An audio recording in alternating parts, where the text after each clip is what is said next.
किसी खास ओहदे पे मकाम पे जगह नहीं मिलती। नौजवान था और यतीम भी था। शौक बन गया दीन पढ़ने का। मोहल्लेदार इलाके वाले कहने लगे कहाँ से कमाएगा, ना बाप है, ना माँ है, ना घर है, कहाँ से। हजरत रूमी कहते हैं नौजवान ने जंगल में झोंपड़ी लगा ली। वहां वो सुबह मदरसे जाता, शाम को जंगल में रहता, वहां अल्लाह अल्लाह करता, सबक याद करता।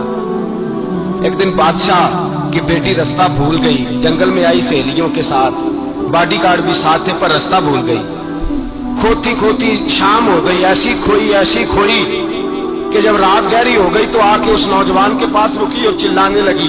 शेर के दहाड़ने की आवाज आती है, भेड़िए के बोलने की आवाज आती है। नौजवान अकेला, सहेलियां बिछड़ गई, गार्ड बिछड़ गए।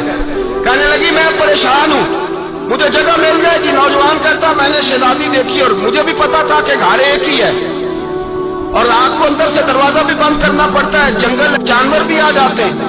कहते मेरी छोटी सी कुटिया में झोंपड़ी में वो आई, रो के कहने लगी सहारा कोई नहीं, अगर मैं पीछे निकलूंगी तो भेड़िए खा जाएंगे।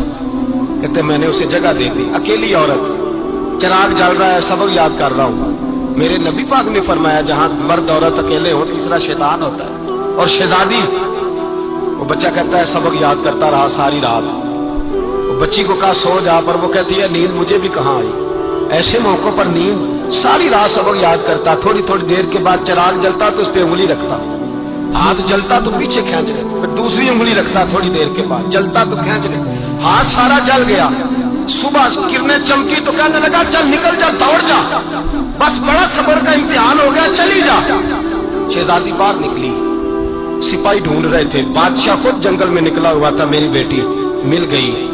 बादशाह तन्हाई में जाके कहने लगा बेटा मैं दुनिया को बताऊंगा कि मेरी बेटी खोई नहीं थी, सिपाही साथ ही थे। ये बड़ा मुश्किल होता है, बेटी तो भूल के भी रात कहीं रह पड़े तो लोग जीने नहीं देते, तो बेटा मुश्किल हो जाएगा मेरे लिए।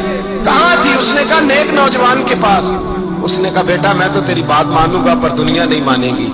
अगर उस नौजवान ने किसी को बता दिया कि तू उसके पास थी तो फिर लोग मेरा जीना मुहाल कर देंगे। बेटा मैं मर जाऊंगा, मेरी मजबूरी ये है कि वो कहीं राज ना उगल दे वो नौजवान, उसे कत्ल करना पड़ेगा। औरत ने मिन्नतें की, उस बेटी ने कहा मेरे मौसम को मारोगे, रोई।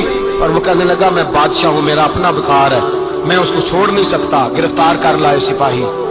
वक्त तय हो गया सदा का। अकेले काल कोठरी में रखा गया, जो उसके खास इतबार वाले थे उनकी ड्यूटी लगाई। बादशाह ने बुलाया तालिब इल्म, आया। औरत कहने लगी, बेटी कहने लगी एक दफा तो बुलाओ ना, एक सवाल बस पर्दे में रह के पूछना है और फिर जो आपका जी चाहे। मेरे मौसम को मारना तो है तो मर्जी आपकी।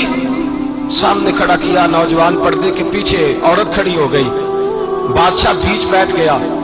बीबी कहने लगी सारी रात बेदार मैं भी रही, सोया तू भी नहीं। वो जो तू चिराग के करीब हाथ लगा के जलाता था वो समझ नहीं आई। नौजवान रो पड़ा, कहने लगा क्या करूं, मैंने रसूलुल्लाह का दीन पढ़ा है, क्या करूं, मैंने हुजूर का दीन पढ़ा है। मैंने पढ़ा है कि जानी को सबसे नीचे दोज़ख के सबसे निचले दर्जे में जलाया जाएगा, उसे जहन्नमियों का पीप और रोशा पिलाया जाएगा, गंद खिलाया जाएगा। ये रवायतें पड़ी हुई थी। थोड़ी थोड़ी देर के बाद शैतान मुझे कहता था बदकारी कर ले। मैं अपना हाथ उसी वक्त जब शैतान मशवरा देता तो मैं आग पे करता। मैं कहता अगर ये बर्दाश्त हो गई तो वो भी हो जाएगी।